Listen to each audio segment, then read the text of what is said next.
Assalamualaikum warahmatullahi wabarakatuh. Perkenalkan, nama saya Aditya Sradinata. Saya dari Universitas Maritim Raja Ali Haji, khususnya dari program studi Sosiologi. Di video kali ini, saya akan memberikan pemahaman atau penjelasan terkait dengan perkembangan Malaysia dan juga Singapura.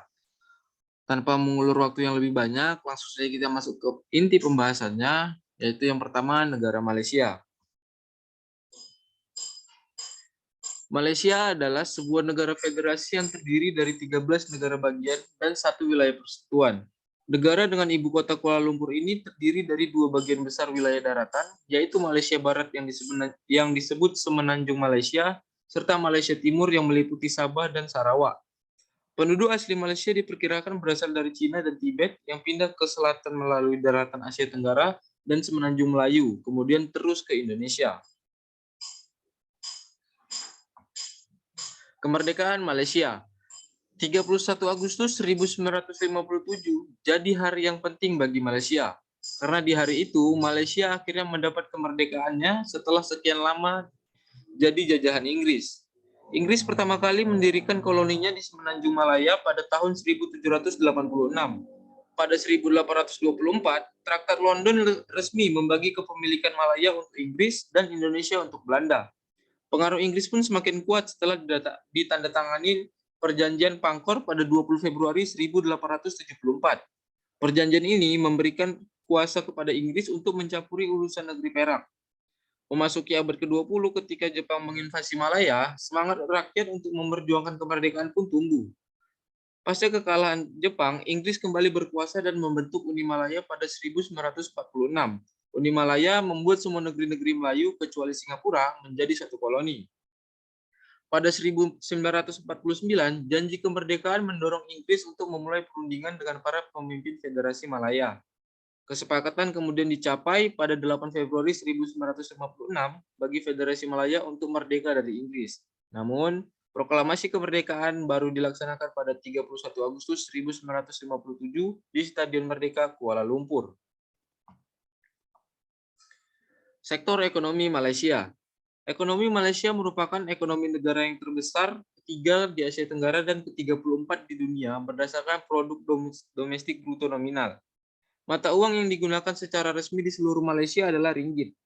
Malaysia dikenal dengan hasil pertanian yang melimpah, terutama dalam produksi karet dan minyak kelapa. Mitra ekspor utamanya adalah Tiongkok, Singapura, Amerika Serikat, dan Thailand.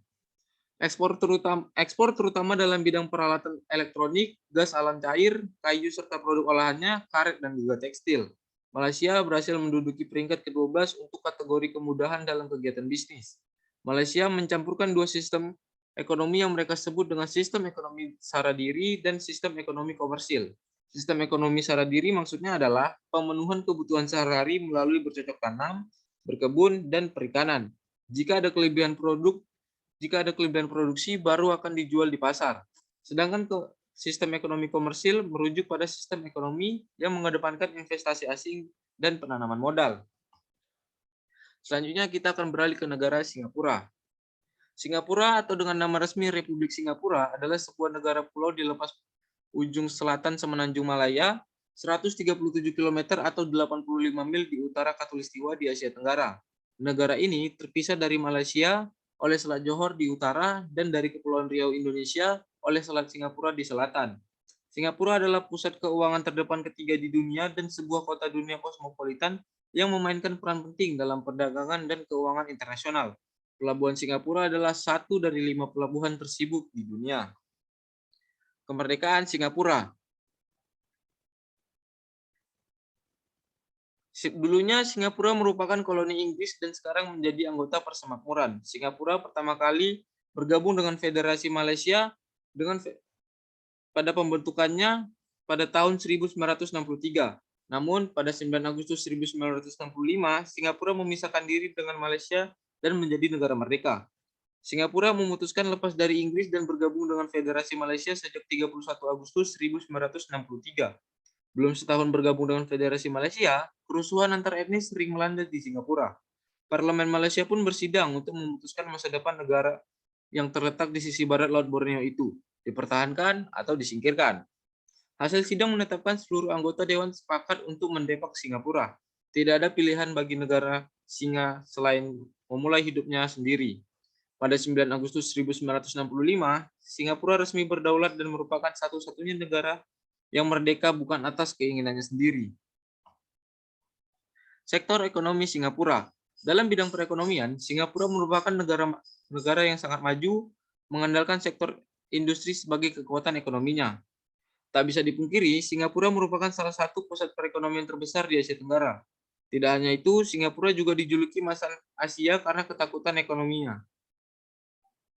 Dalam bidang keuangan, Singapura menjadi pusat keuangan nomor 4 di dunia. Maka tidak mengherankan sekitar 6,1% penduduknya bekerja di bidang keuangan dan perbankan. Singapura juga memainkan peran yang sangat penting dalam perekonomian dunia, seperti perdagangan, sektor pariwisata, dan lain sebagainya. Singapura memiliki sistem ekonomi pasar berorientasi perdagangan yang maju. Ekonomi Singapura merupakan salah satu yang terbuka di dunia. Korupsi terendah ketujuh, paling pro bisnis dengan pajak terendah yaitu 14,2% dari produk domestik bruto, serta memiliki PDB per kapita tertinggi ketiga di dunia. Ekspor, terutama bidang elektronik, kimia, dan jasa mencirikan bahwa Singapura merupakan penghubung regional utama untuk manajemen kekayaan yang menyediakan sumber pendapatan bagi ekonomi, sehingga negara ini bisa membeli bahan mentah yang tidak dimiliki. Selain itu, air juga tidak tersedia dalam jumlah banyak di Singapura, maka dari itu air juga dianggap sumber daya khusus di Singapura. Mungkin hanya itu aja yang bisa saya sampaikan dalam video ini. Terlebih dan kurang, saya Aditya Suradinata pamit undur diri. Saya tutup dengan wabillahi taufiq wal hidayah. Wassalamualaikum warahmatullahi wabarakatuh.